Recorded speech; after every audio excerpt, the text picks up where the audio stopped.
When we turn on the news, open a paper, or check our emails, we are constantly bombarded with images of violence and the headlines of who was injured and where. This trend seems to dominate and permeate the lives of all of us, and many people want to think back to a simpler, easier, more peaceful time. One theme that constantly seems to come to mind is of the native inhabitants of North America, peacefully coexisting with each other and nature.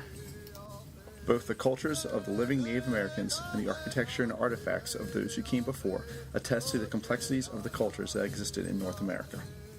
One aspect of life not often considered by individuals uneducated in these cultures was the violence and warfare present in these societies. Today, firearms and handheld weapons and their injuries define warfare and many of the various traumatic injuries and death we are familiar with. A quick call to 911 can get emergency medical personnel on the scene of an injured person within a few minutes, providing crucial immediate medical aid to stabilize the person in a pre-hospital setting. With advances in healthcare, surgery, and other life-saving treatment, more people are surviving and living with severe traumatic injuries today than ever before. The native inhabitants of North America were no strangers to this. While they did not have access to firearms until the arrival of Europeans, the Native American arsenal included thrusting spears, thrown spears, known as atlatls, the bow, tomahawk, and other handheld weapons, all capable of inflicting severe injuries. Typically, between group conflict, what you would see would be projectile point injuries. So we would have the stone or antler points embedded in vertebra, skulls, other bones, and the like, or often fracture. The tips may be fractured, indicating that it hit bone or hit a body on the way in. These projectile points would be from arrows in late prehistory. Earlier in time, you would have spears and darts from atlatls or spear throwers. Other kinds of injuries would include axe wounds, stone axe wounds, and then we have some mutilation of the dead, which would include decapitation, dismemberment in some cases, as well as scalping. At the Larson site in South Dakota, dating to 1750 to 1785, 621 skeletons were found, both in the cemetery and within lodges. This huge number of burials at one time clearly points to a catastrophic incident, in this case violence. Other sites point toward violence as well.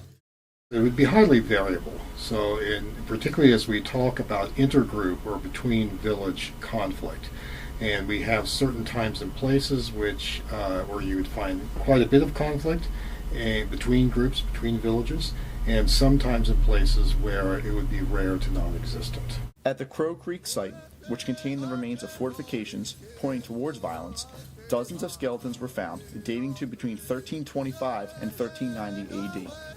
Almost all of the skeletons showed evidence for scalping, and many showed signs of decapitation.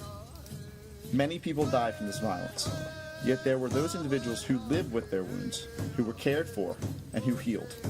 Just like the care provided today by medical professionals, the historical inhabitants of this land were looked after and cared for by members of their societies. Well, I'd say there would be a lot of care given to injured individuals, members of the group. All these group members are valuable, and every effort would be given to them so that they could resume their life as a functioning man or woman or child within that society. That is true both of the types of injuries we've been talking about, which would result from intergroup conflict, as well as the common sorts of fractures we can all get by slipping on the ice, by slipping off of a rock ledge and the like. So we have fractured bones, including badly fractured legs and arms, for example, that show that these people were cared for a period of time so they can resume their lives within the community. At the site of La Plata in the American Southwest, 5 females showed healed cranial trauma, and 3 males show the same.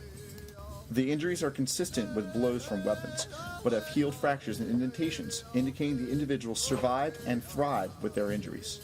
Other individuals show evidence of broken arms, vertebra, and ribs, and their healing. It's not uncommon to see portions of a projectile point or little bits of the stone embedded in bones, and someone who has survived, particularly if it's a part of the body that would not immediately result in a infection or a lethal wound. So, for example, in the trunk or in the abdominal cavity, death would follow pretty quickly after even a fairly shallow injury as long as it pierced the abdomen. However, we will find in the long bones where only muscle has been hit, there we do see signs of healing.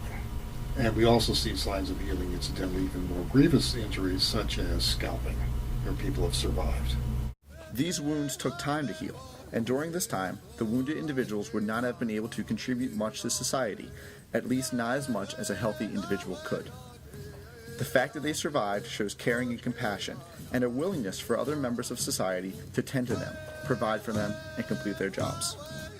At times, Native Americans acquired the title of savages, but this caring and compassion of the injured speaks to the caring and compassionate human aspect of these past cultures.